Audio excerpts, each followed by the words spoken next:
vienen bastantes preguntas, porque esta es infección respiratoria baja, ya es neumonía, ya es tuberculosis. Entonces, pues eso nosotros necesitamos que ustedes aprendan, ¿ya? Bien, entonces ya quedamos algo importante, ¿no? Que el pulmón no es estéril. El pulmón no es estéril, ¿ya? Por lo tanto, hay bacterias, la microbiota. ¿Qué microbiota está en el pulmón? Mírenme, Prebotella, Veillonella. Todos están normalmente como microbiota. Pero para que vean la importancia de esta flora, es que los pacientes que tienen estas enfermedades, por ejemplo el POC, que es la bronquitis crónica y el enfisema pulmonar, y la bronquiectasia, que no es otra cosa que los bronquios dilatados, la causa más frecuente de bronquiectasia es tuberculosis. Pacientes que tienen secuela de tuberculosis, fibrosis por tuberculosis, lo que hacen es agrandar los bronquios, porque estiran, como son tractos fibrosos, estiran y se forman esas bronquiectasias. Entonces, en esos bronquios estirados, grandes, en ese pulmón todo dañado, pues ahí se meten todo tipo de microorganismos.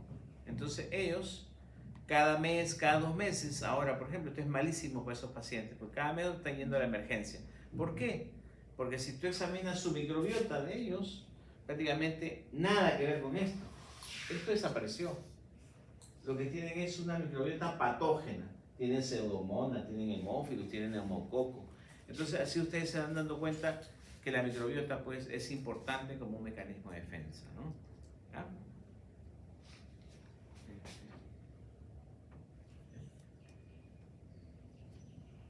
Ya. Esto ya lo deben de saber de la segunda clase, cuando hablamos de los virus. Si bien es cierto, en las infecciones respiratorias superiores hemos visto que el principal microorganismo son los virus, ¿no es cierto? Y las bacterias en unas cuantas enfermedades, como es la otitis media, la sinusitis, la amigdalitis supurada, 10 a 15%, ¿no es cierto? Pero aquí en las infecciones respiratorias bajas, sí hay virus que producen infecciones, pero son contaditos los que tienen importancia. ¿Cuáles son? Se lo vamos a decir. Son 3 básicamente. Uno es el virus respiratorio sincicial. Ojo, ¿qué es el virus respiratorio sincicial? Es un paramyxovirus. Es un paramyxovirus. Te podemos preguntar, el virus que está ocasionando esto es un paramyxovirus. Entonces tú ya tienes que saber que un paramyxovirus es el virus respiratorio sincicial. O sea, lo debes de saber. O debes de saber que el virus respiratorio sincicial es un paramyxovirus también. ¿Qué es lo que causa bronquiolitis? Por ejemplo? Este causa bronquiolitis. ¿Ya? Recuerden que vía respiratoria inferior es tráquea, bronquios, luego los bronquios se dividen, ¿no? Bronquios principales, de segundo orden, los segmentarios, subsegmentarios, bronquiolos. ¿Ya? Esos bronquiolos cuando se inflaman se llama bronquiolitis. ¿Quién es el causante principalmente? El virus respiratorio sincicial. ¿Qué es eso? Un paramyxovirus, perdón. ¿Cuál es el otro virus importante que tienen que saber en vías respiratorias inferiores? La influenza. La influenza. ¿A qué grupo pertenece? A un ortomyxovirus. Es un ortomyxovirus. ¿Ya? Recuerden que la influenza, pues, es ABC. El más frecuente es el A. O sea, el A. Rinovirus, esto lo hemos visto en vía respiratoria superior, ¿no? Los resfríos. Y actualmente con esta pandemia, pues, lógicamente no podemos dejar de mencionar al SARS-CoV-2, ¿no? Que es un coronavirus, ¿no? Todos estos son RNA. Y estos son DNA, adenovirus. ¿Dónde está el adenovirus? El más frecuente. Bien, aquí está, por ejemplo. Bronquiolitis. La bronquiolitis es como el asma, pero en un niñito menor de 2 años, usualmente. ¿Ya? Pero de una causa infecciosa viral. ¿Cuál es el más frecuente, el virus más frecuente? La que sí. Es el virus respiratorio sincicial. Ahí está. 50-80%. Mira, ve, ya estamos en invierno, ya van a empezar a llegar emergencias. Este virus produciendo bronquiolitis. Entonces, como los bronquiolos son chiquititos, se tapan como vamos a ver, la que sigue. Aquí está, mira, ¿ves? Este es normalmente el lumen de un bronquiolo, ¿ya? Pero miren cómo se tapa, se inflaman las paredes y se tapa de moco. Entonces, lógicamente, pues si tus bronquiolos están tapados de moco, tú, ¿no? Igual le pasa a un asmático, ¿no? Entonces el niñito tiene, eso se llama disnea, dificultad para respirar. Cuando ustedes escuchen disnea, es dificultad para respirar. Ahora, ¿todos los niñitos hacen bronquiolitis? No. A eso se llaman, pues, los factores de riesgo, ¿no? O sea, ¿quiénes son los que hacen más bronquiolitis? Los niñitos con una cardiopatía, enfermedad cardíaca congénita, prematuros, con inmunodeficiencia, ellos son los que hacen más bronquiolitis. ¿Ya? Bien, ¿a qué sigue?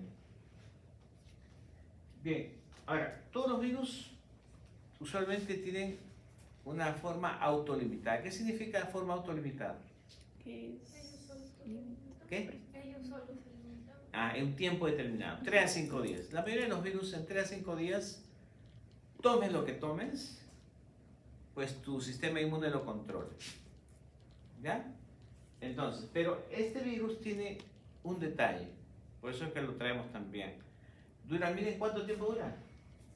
3 semanas, 21 días. ¿Ya? Imagínate un niñito con dificultad respiratoria y que va a estar más o menos como 3 semanas, tienes que hospitalizarlo, ¿no? Sí, entonces estos niños se hospitalizan. ¿Para qué? Para que le des oxígeno, para que los broncodilates, o sea, son niños. Y aquí hay un problema, porque hay que convencer a los padres, miren, hay que convencer a los padres de decirle de que su hijo tiene un virus, que lo vas a hospitalizar y que no le vas a colocar antibiótico. Eso no es fácil, porque todo padre dice, está bien, no importa, hospitalízalo, no importa, ya, pero ponle antibiótico, porque ellos no entienden de virus, ellos piensan que todo microorganismo debe recibir antibiótico para que mejore. Eso pasa, uno tiene que explicarle bien. ¿Cuál es el examen diagnóstico aquí? Una PCR, ¿no es cierto? Una PCR, reacción de cadena polimerasa. ¿Ya? ¿La que sigue? Bien. ¿Cuál es el otro virus importante? Como les decía, la influenza. La influenza, ¿por qué? Porque especialmente los adultos mayores y los niños, esa mortalidad en ese grupo. Por eso la importancia de la inmunización. Recuerden que cada año tenemos que vacunarnos con la influenza, ¿ya? Porque cada año muta el virus, es diferente. Entonces hay una vacuna cada año hay que colocar, especialmente los que tienen factores de riesgo, como vamos a ver. Recuerden, es un ortomixovirus, ojo, es un ortomixovirus, ¿ya? Y el más importante es el A. Hay que seguir. Entonces, ¿quiénes son los que verdaderamente hay que tener en consideración, hay que vacunarse? Aquí están, los adultos mayores, más de 65, cardiópatas, pacientes con problemas respiratorios crónicos, diabéticos, nefrópatas, obesos, niñitos menores de 5 años, inmunosuprimidos y embarazados. Eso es importante que lo conozcan porque ellos son los que usualmente se complican. ¿Ya? Esos factores de riesgo. ¿Ya? Bien, ¿la que sigue? Bien, de acá, ¿qué es lo importante? Todo virus tiene una particularidad. Les dije que todos virus son acelulares, ¿no es cierto? Necesitan meterse a la célula para poder sobrevivir, si no se mueren, ¿ya? Por eso se llaman acelulares. Por ellos mismos, ellos no se multiplican, no tienen metabolismo, no se alimentan, nada de eso. Ellos se alimentan de las células donde se meten. Entonces, un primer paso es, ¿qué cosa es? Adherirse a la célula, ¿no es cierto? Para poder meterse. Entonces, casi todos este primer paso lo tienen los virus. En el caso de la influenza, ¿quién lo ayuda? La hemaglutinina. Es la famosa H. Recuerden que cuando ustedes escuchen H1N1, esa es influenza, ¿ya? H es hemaglutinina, pues, ¿no? Ahí lo ven, hemaglutinina. Ahí está, hemaglutinina. ¿Ya? Y la neurominidasa, la hemaglutinina se une al ácido ciálico que tienen las células, ahí se une, se mete, se apodera del del RNA, sintetiza sus cápsides, sus capsómeros, se forma el virión y luego tiene que salir, pues, ¿no? Salir para seguir infectando otras células. Pero este virus tiene una particularidad, la neuraminidasa, que es otra enzima que tiene. ¿En qué le sirve? De que una vez que se forma el virión dentro de la célula, la neuraminidasa tiene que ayudarlo a salir de la célula.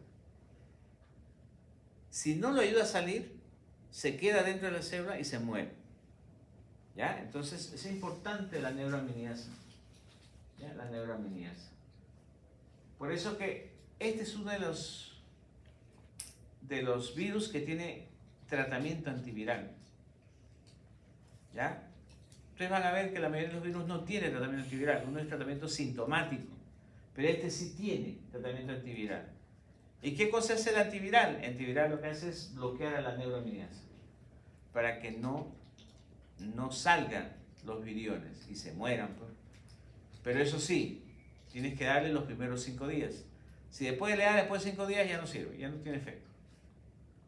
Bien, entonces como todo cuadro viral, fiebre, dolor de cabeza, congestión, ¿cuál es?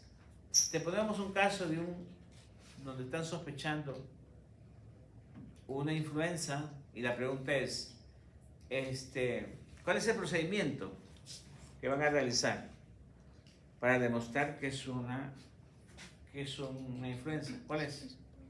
Así es la pregunta. ¿Qué procedimiento van a hacer?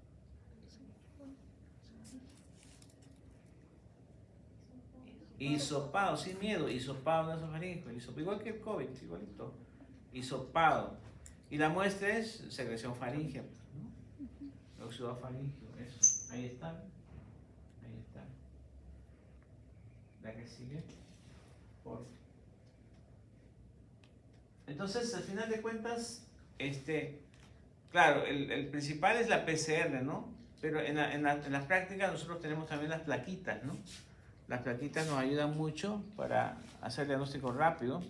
Y ustedes ya saben en qué se basa la plaquita. ¿En qué se basa la plaquita? Las pruebas rápidas. Inmunocromatografía. Esa es la base. ¿Ya? Pero siempre la PCR es más específica, pues, ¿no? La que sigue. Bien. La que sigue.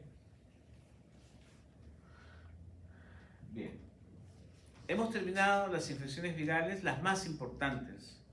¿Ya? Las más importantes que ustedes tienen que saber: bronquiolitis, influenza, ya han visto el COVID, aquí son las 3. Ahora pasamos a lo bacteriano. ¿Alguna pregunta hasta aquí?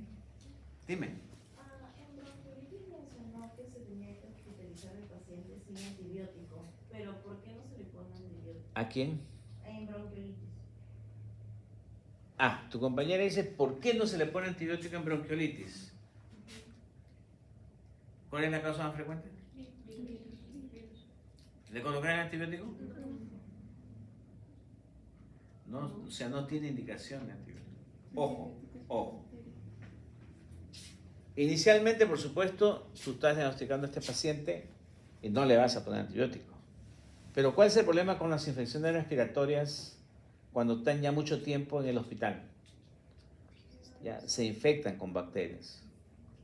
Entonces, ese es el problema. Tú tienes un paciente con muchos días hospitalizado, como este niñito. Si lo tienes ya 15 días en un hospital y no mejora, ¿qué pasó ahí? Se sobreinfectó. Entonces, ¿pero sobreinfectó con quién? Con bacterias intrahospitalarias. Entonces, tiene el riesgo de hacer neumonías intrahospitalarias, pero como complicación de su hospitalización. O sea, si le vas a dar antibiótico no es por el virus, sino es por una complicación infecciosa bacteriana. Ya vamos a ver ahorita eso. ¿Se entendió? Ya, muy bien. Entonces, miren, la neumonía en menores de 5 años, 33%. Miren la neumonía en mayores de 66 años, 36%. Si tú sumas los dos, casi el 70%. El 70% de las neumonías son en adultos mayores y en niñitos menores de 5 años. Para que ustedes vean, eso es estadística de nosotros. De nosotros. La que sigue. Bien, la que sigue. Aquí está. Este es uno de los microorganismos que no deben de olvidarse. Es el neumococo, Streptococcus pneumoniae. Streptococcus pneumoniae, así como les dije, en vías respiratorias superiores al Streptococcus beta hemolítico del grupo B, Streptococcus pyogenes, aquí no se deben de olvidar al Streptococcus pneumoniae. A este. ¿Ya? Tiene una cápsula. Es una pregunta de examen siempre. La cápsula es un factor de virulencia, ¿no es cierto? ¿Ya? ¿Y para qué le sirve el neumococo? Como defensa.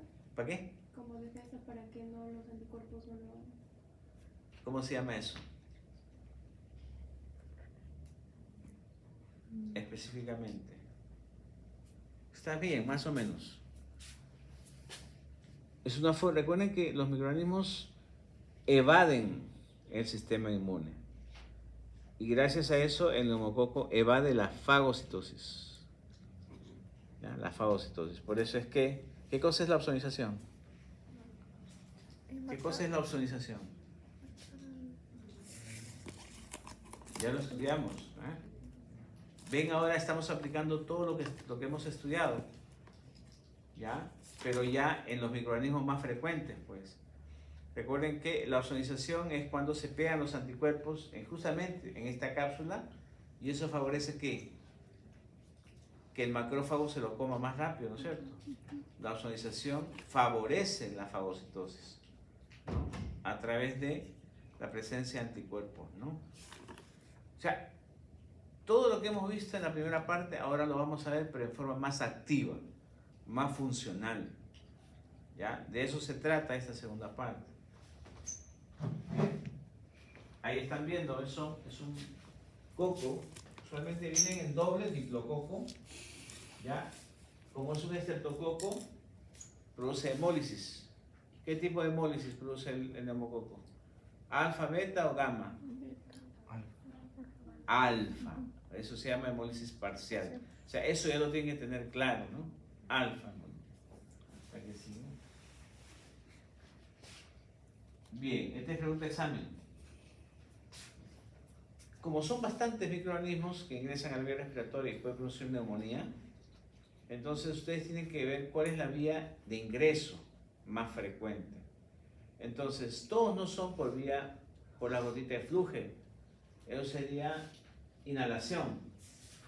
Inhalación es el virus, son los atípicos. Estos son los atípicos.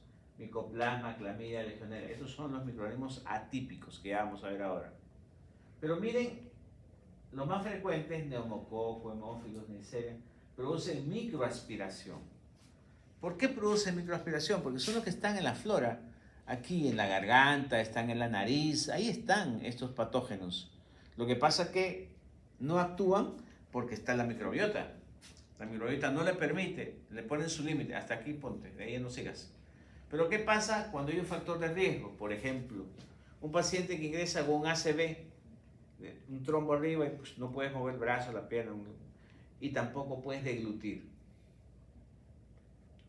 Porque no hay el control pues, para deglutir. Entonces, por ejemplo, hay un familiar pues le da comida, se aspira. Y con los alimentos, ¿qué cosa pasa? Todos los microorganismos que están ahí se meten. Hace una neumonía aspirativa.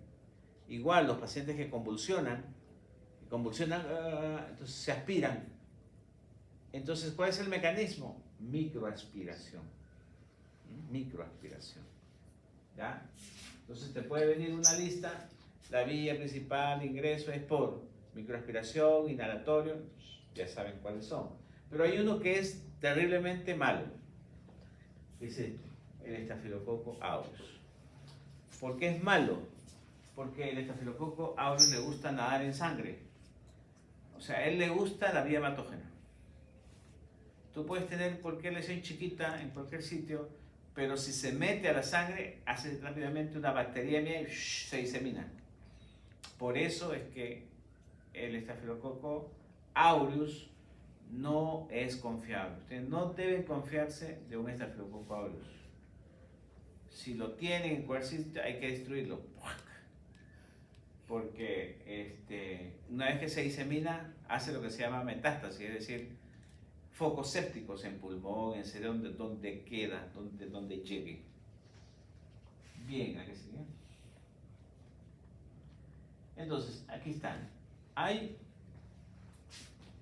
un flujo que ustedes deben de aprender. Cuando ustedes, primeramente, ¿cuándo van a pensar en una infección respiratoria baja? Cuando el paciente tenga tos con flema. Eso. El paciente tiene tos y tiene flema, entonces, oye, eso es vía respiratoria baja.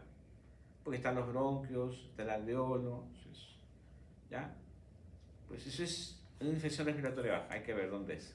Ok, y si aparte tiene fiebre, tiene dificultad para respirar, disnea, lógicamente, pues lo más probable, primero pues era una neumonía. Entonces plantean una neumonía y dicen, ¿eso viene de su casa o viene del hospital? No, viene de su casa, eso se llama extrahospitalario, antes se llamaba, ahora se llama NAC, neumonía adquirida en la comunidad, adquirida en la comunidad, viene de su casa. Ahora, si es un paciente que hizo la neumonía estando hospitalizado, es una intrahospitalaria, ¿correcto? Intrahospitalaria. Luego, una NAC. Una NAC puede ser por microorganismos típicos o atípicos. ¿Ya? Típicos o atípicos.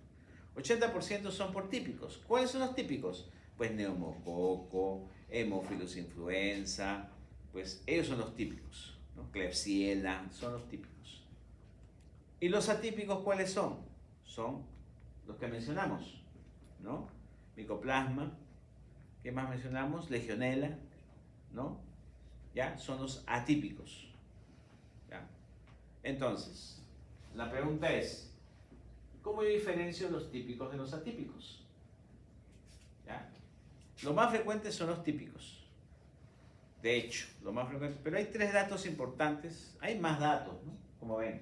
Pero hay 3 datos que no se deben de olvidar. 1. Los típicos, como comprometen los alveolos, los bronquios principalmente, dan tos húmeda. Pues el paciente cuando tiene tos con expectoración amarillenta, verdosa, ese es un típico probablemente. Puede ser un neumococo, puede ser un hemófilo, puede ser una Klebsiella, puede ser, pero es un típico, una moraxella. Ahora, pero si tiene tos seca, entonces, pero todo te dijo que tos seca no hay que pensar, sí, pero siempre hay excepciones, ¿no? Una excepción es los atípicos. Los atípicos tienen tos seca y producen neumonía. ¿Cuáles? Micoplasma, clamidia, ¿cuál es el otro? Legionela. Son atípicos, producen neumonía y una característica es tos seca. ¿Cuál es la otra característica? Esto. Tos, cuando ustedes lo ocultan a un paciente, ustedes, o sea, lo único que uno quiere a veces cuando está en semiología es que ustedes aprendan a escuchar un crepitante.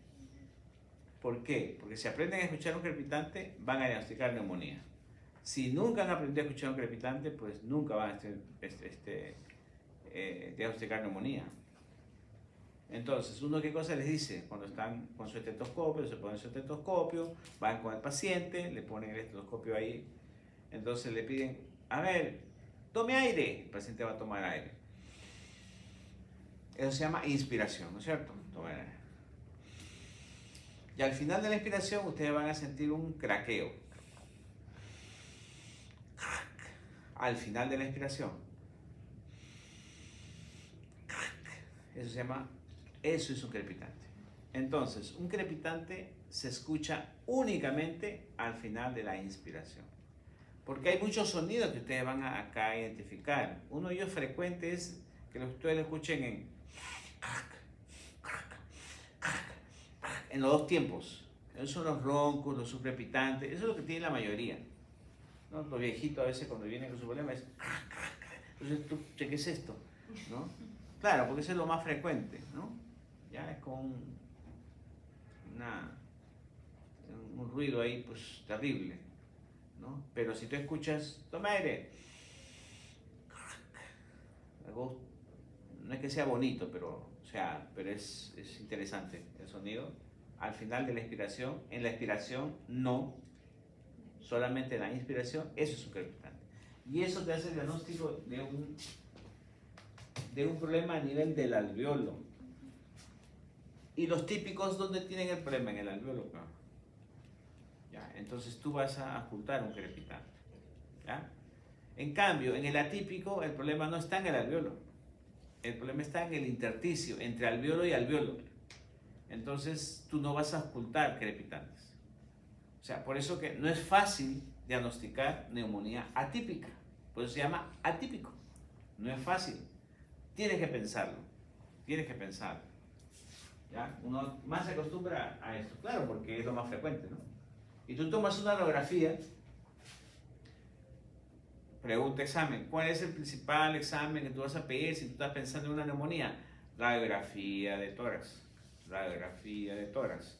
¿Por qué? Porque si es una neumonía, tú le tomas una radiografía y ves algo blanco, como un algodón ahí blanco, que una radiografía del pulmón se ve negro, pero tú ves blanco, una mancha blanca, eso es típico. Eso es típico. ¿Por qué? Porque los alveolos están tomados. Pueden ser líquidos, puede ser pus, pueden ser exudados, lo que sea. En cambio, ¿cómo se ve una radiografía en el atípico? Ya lo vamos a ver. Es como unas rayas, como algo sus rayas. O sea, pero como un pulmón sucio, algo así, como vamos a ver. Entonces, aquí está. Estos son los atípicos, ¿no? Mycoplasma, Chlamydia, Legionella. Neumococo, Haemophilus, los típicos. Y estos son los intrahospitalarios. Estos. Staphylococcus aureus, Enterobacterias, Pseudomonas. Ya vamos a ver, son los intrahospitalarios. Ese es otro mundo. Otro mundo. La que sigue. Bien, aquí tienen esta bacteria, siempre es la más interesante porque es la más chiquita de todas las bacterias, no tiene pared celular, por lo tanto, si no tiene, a ver, esta micoplasma es gram positivo o gram negativo. Plasma es gram positivo. Gram positivo, ¿tú qué dices? ¿Gram positivo o gram negativo? No es ninguna. ¿Ah? No es ninguna. No presenta. ¿No qué? No es ninguna.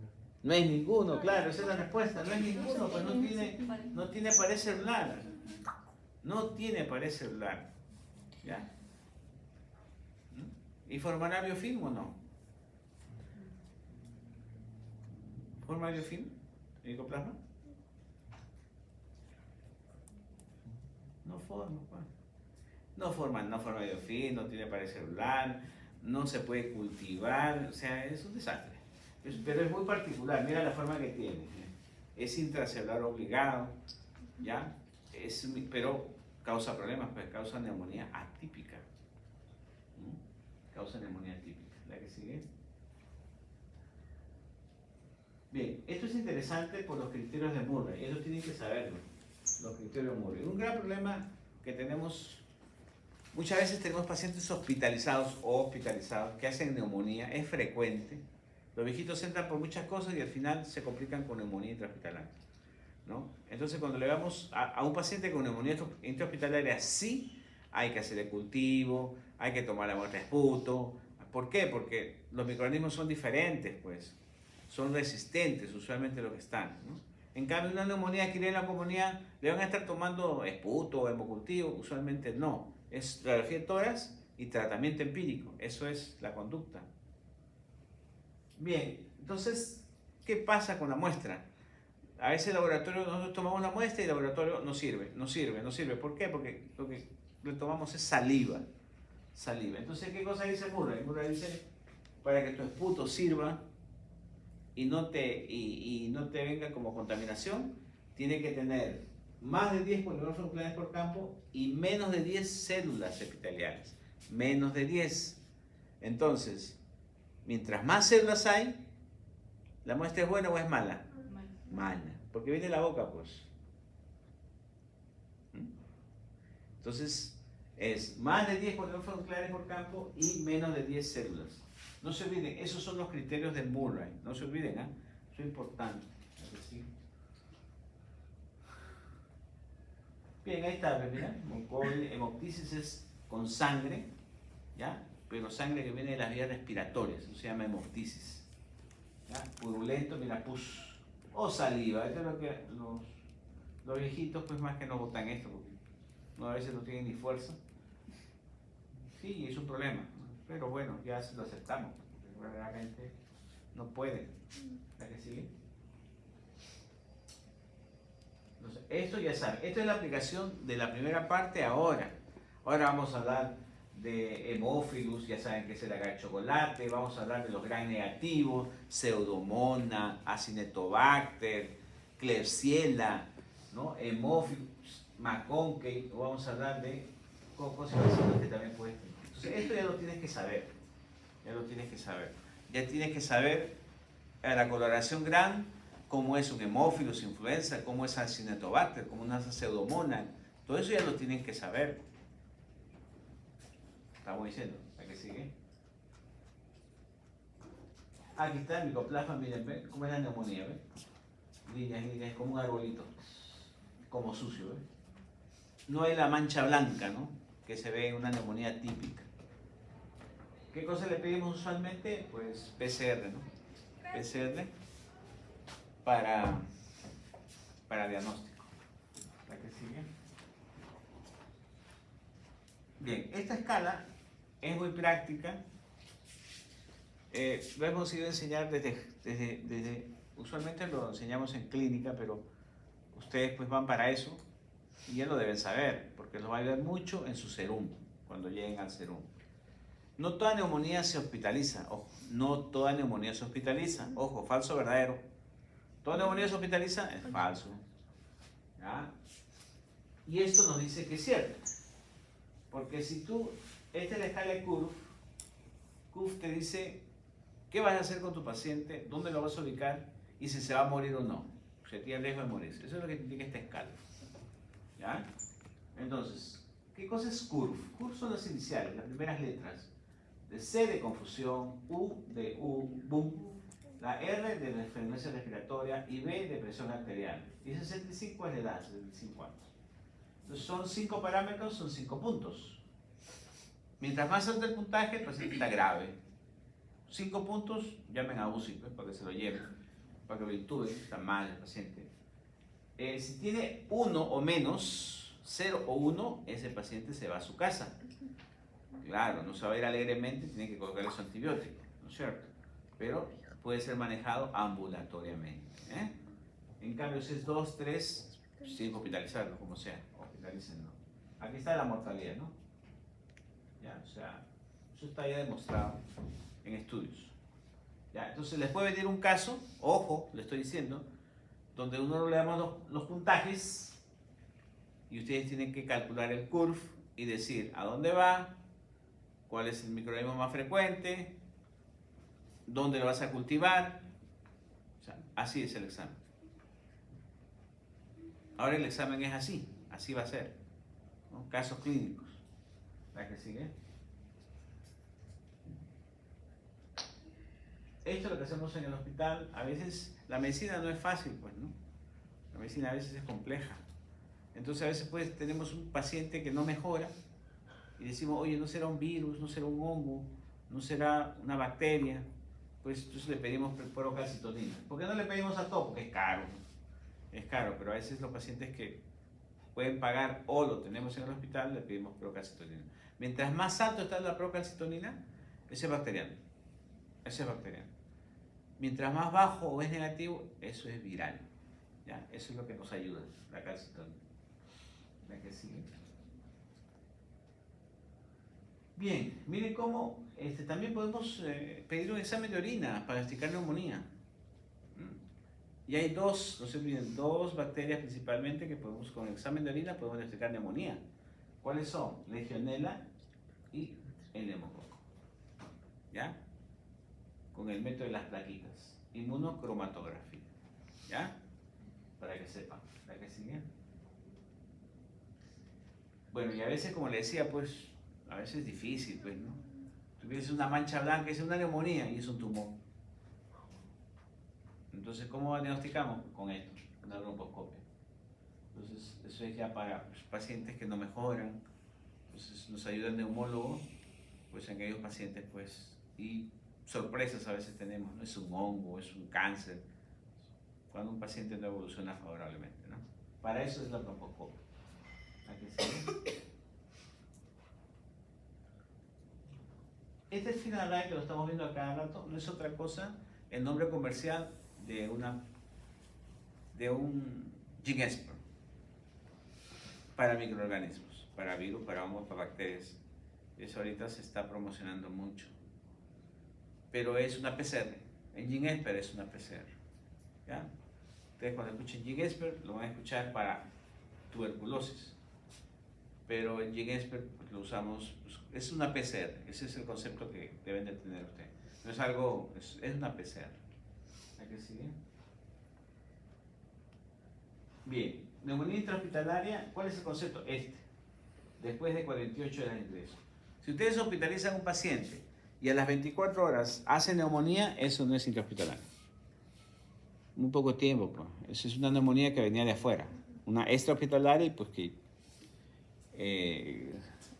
se evidenció estando hospitalizado. Pero si tienen un paciente que después de 48 o 72 horas hace neumonía estando hospitalizado, esa es una neumonía intrahospitalaria. Ese es el concepto. Ahí están los agentes, Staphylococcus aureus, Enterobacteria, Pseudomonas. ¿Cuál es la característica de estos? De que son agresivos, son resistentes. Por lo tanto, cualquier neumonía intrahospitalaria hay que hacerle hemocultivo, hay que hacer cultivo de esputo, radiografía, todo eso sí completo. A diferencia de una neumonía extrahospitalaria, donde solamente radiografía de tórax y tratamiento. ¿Ya? Esa es la gran diferencia. ¿La que sigue? Bien, a veces, como ya hemos hablado de broncoaspiración, ¿no? A veces los viejitos pues no degluten bien, se aspiran, pero no solamente a veces se aspiran las bacterias que están ahí, neumococo, streptococo, sino también a veces en los dientes tenemos, pues hay caries dental, están en malas condiciones los dientes y ahí hay anaerobios, ¿no? Anaerobios. Entonces a veces nosotros siempre tenemos que ver el estado dental del paciente. ¿Por qué? Porque si el paciente se aspiró y vemos caries dental, pensamos en anaerobios, que son estos, y una vez que hay una infección por anaerobios, mira este hueco que hay. Este es un hueco. Este es un nivel. Y todo esto, el pedazo de pulmón que se botó, que lo expectoró. Es una cavidad. ¿Qué cosa es eso? Un absceso pulmonar. Un absceso pulmonar. Entonces tenemos que tener mucho cuidado con los anaerobios en la boca, porque cuando se aspiran, producen necrosis pulmonar y se forma un hueco ahí, un absceso. Se llama un absceso. Un absceso es un hueco con un nivel. ¿Ya? Un absceso pulmonar. ¿A qué sigue?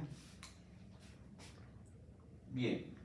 Los hongos son poco frecuentes de producir problemas respiratorios. ¿En quiénes más producen problemas respiratorios? En los pacientes inmunosuprimidos. Pero hay una excepción. ¿Cuál es la excepción? La excepción es histoplasma. ¿Ya? Histoplasma no respeta a nadie. Seas inmunocomprometido o inmunocompetente, te produce infección. ¿Ya? Entonces, no respeta a nadie. Entonces, eso es importante. Ahora, la pregunta es siempre, pues, ¿cuál es el colorante para hongos?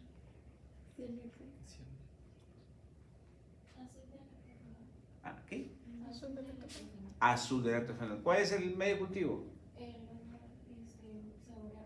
Agar saburo. Eso no se deben de olvidar. Más aún ahora vamos a ver por qué. La que sigue.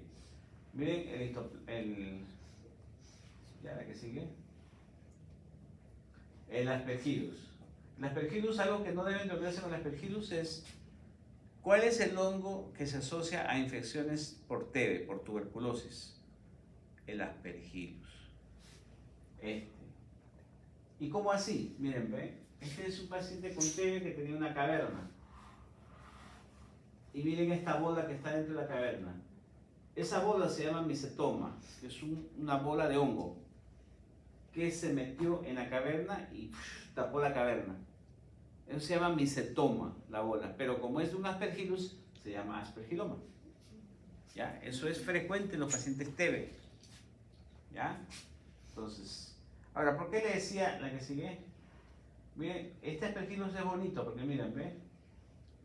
Tiene varios nombres: Aspergillus fumigatus, Aspergillus niger, negro, Aspergillus flavus, amarillito. Pero todos se cultivan en el agar saburo. ¿Ya? La que sigue. Finalmente, este Pneumocystis jirovesi es lo que antes se llamaba el Pneumocystis carini. Cambió el nombre. Fue el primero que se descubrió en el año 1980 con la epidemia del SIDA. Recuerden que los primeros casos no fueron infección VIH, sino fueron SIDA, ¿no? Entonces, este fue uno de los que se encontraba en los pacientes, en estos pacientes. Entonces, la historia puede ser así: un paciente con diagnóstico de VIH que viene por una neumonía, insuficiencia respiratoria. Entonces, ¿cuál es la principal causa? No es neumococo, es Pneumocystis jirovesi, porque es un VIH, ¿Ya? La que sigue. Bien, finalmente vamos a terminar con tuberculosis. Profe, ¿a qué hora terminamos? Esta clase. 3:20. 3:20. Faltan tiempo. Bien, no podemos dejar de hablar de tuberculosis, porque tuberculosis es lo que más tenemos en este país, en nuestro país. Somos endémicos. Entonces, ¿qué es el primer concepto que no deben de olvidar? Todo paciente que tose más de 14 días es un sintomático respiratorio. Sintomático respiratorio. Ya, entonces, ¿qué significa eso? Que ustedes escuchan a un paciente que tiene más de 2 semanas, mándele a tomar una placa. ¿Ya? Y si sale algo, un BK. ¿Ya? Esa es la conducta. ¿Ya? ¿La que sigue? Bien. Características del micobacterium. Pues ya sabemos que el ácido micólico lo rodea en un 70-80%, es inmóvil, no es esporulado, es aerobio estricto. Y esto es lo más importante, ¿no? Te vamos a pedir con qué tinción o 2 tinciones, Nielsen, Kinju. Esta uramina es más costoso, pero es muy específico, pero no, en la práctica no se pide. Y el cultivo, Lavenstein Jensen y el Middlebrook, que dura menos. ¿Ya? Dura menos.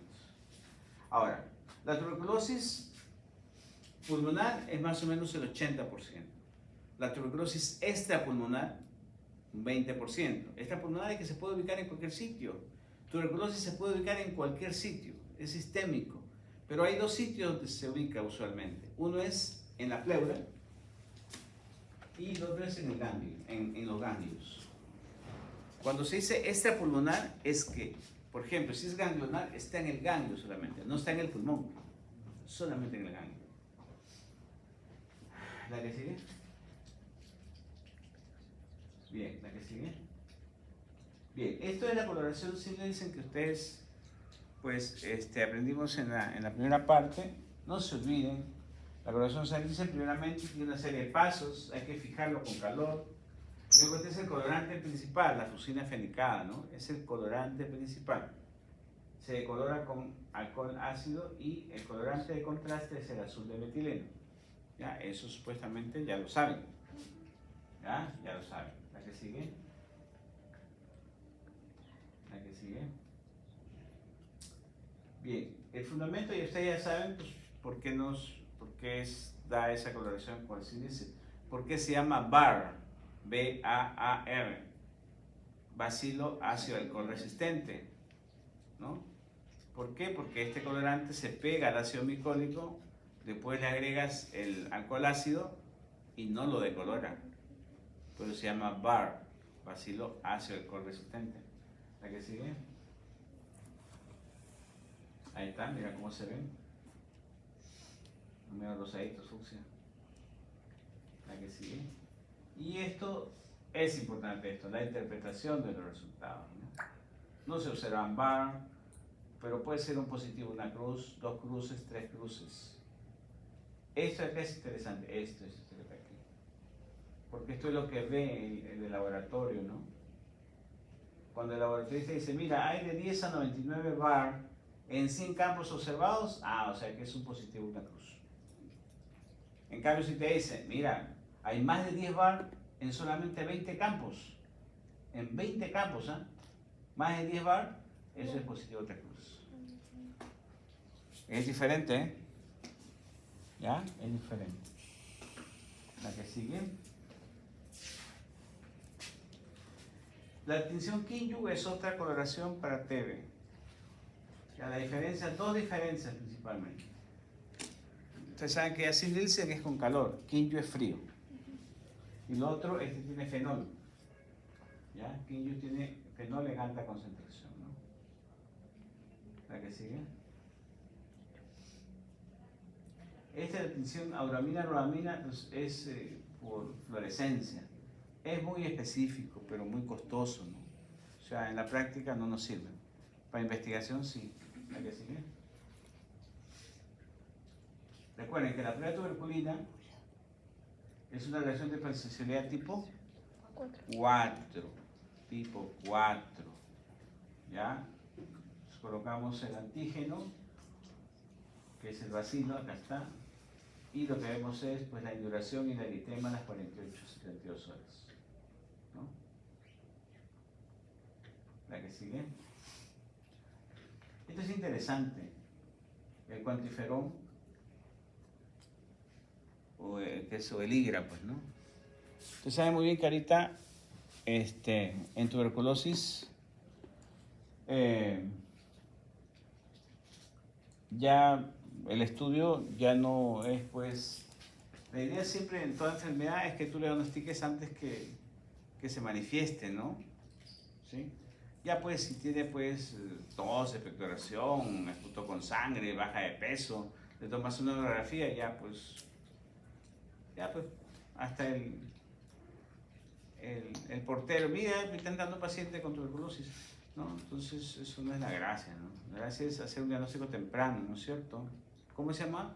¿Cómo se llama esa prevención? Cuando tú haces un diagnóstico temprano, ¿cómo se llama?